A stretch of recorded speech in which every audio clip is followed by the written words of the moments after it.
అసలు మనిషి జన్మకు పుట్టారా, మనుషులకే పుట్టారా? ఇంత దారుణంగా జరుగుతున్నాయంటే రాష్ట్రంలో అసలు చీ అనిపిస్తుంది. వీళ్ళు మనుషులేనా లేకపోతే జంతువులకు పుట్టారా అనిపిస్తుంది. ఒకసారి ఈ వీడియో చూడండి.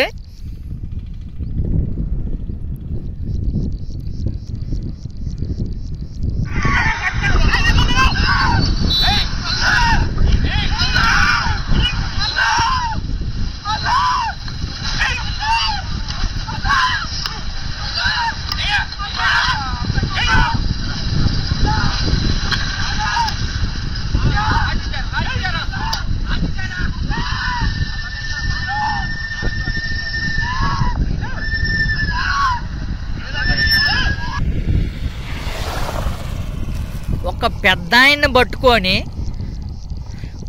ఒక వ్యక్తిని చేసి నలుగురు కలిసి కొట్టడం అనేది ఎంత దారుణమో చూడండి.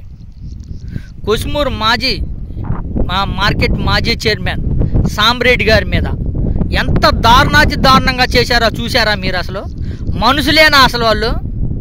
ఒక వ్యక్తిని పట్టుకొని కాళ్ళ మీద రాయితోటి అతి దారుణంగా కొడుతుంటే కాలు పనికిరాని టైప్గా అయిపోయింది.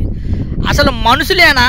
ఒక్క మనిషిని పట్టుకొని నలుగురు కలిసి కొడుతున్నారే, మీరేం మనుషులు? మీరు అసలు మగవాళ్ళేనా? మీదొక మగతనం మీద మీదొక జన్మేనా? అసలు మీరు మీ బతుకు, మీ తల్లిదండ్రులు మిమ్మల్ని కన్నది ఎందుక? ఒక్క వ్యక్తిని పట్టుకొని ఎంత దారుణంగా చూడండి. చీ అనిపిస్తుంది. ఇలాంటి సమాజం ఉంది. పోయింది మొన్న జరిగిన వినుకొండలో సంఘటన దారుణమైన సంఘటన. నిన్న పాపం ఆయన వయసు ఎంత? ఆ ఒక్క వ్యక్తిని పట్టుకొని మీరు ఇంత దారుణంగా కొట్టారా చూడండి.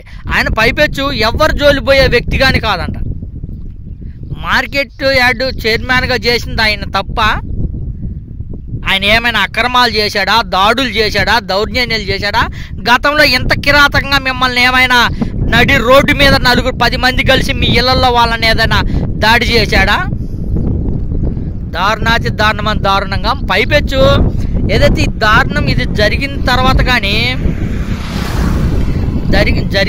కానీ ఏదైతే గ్రామస్తులు ఉన్నారో గ్రామస్తులు పోయి నిరసన ప్రదర్శన చేస్తుంటే వాళ్ళ నిరసన తెలపనీయకుండా పోలీసులు అడ్డుకోవడం మరొక దారుణమైన పరిస్థితి. మా నాయకుని కొట్టారు, ఎందుకు కొట్టాల్సిన అవసరం ఏముంది, ఎందుకు అంత దారుణంగా కొట్టారు అని నిరసన జరుపుతున్నా కానీ పోలీసులు అడ్డుకుంటున్నారు. రాష్ట్రంలో ఇంత అరాచకం జరుగుతున్నా కానీ పవన్ కళ్యాణ్ గారు కానీ నారా చంద్రబాబు నాయుడు గారు కానీ ఒక్కరు ప్రశ్నించేది లేదు. రక్షణ కల్పిస్తామన్నారు పవన్ కళ్యాణ్ గారు. ఎక్కడ రక్షణ కల్పిస్తున్నారు? ఇంకా దాడులు ఎక్కువ అవుతున్నాయే తప్ప ఏం లేదు. పవన్ కళ్యాణ్ గారు మాటలు చెప్పాడే తప్ప ఏం లేదు. ఏమని రక్షణ కల్పిస్తాము ఆంధ్రప్రదేశ్లో? రక్షణ లేదు. పవన్ కళ్యాణ్ గారు ఇంకా దాడులు ఉసుగొలుపుతున్నట్టే కనిపిస్తుంది.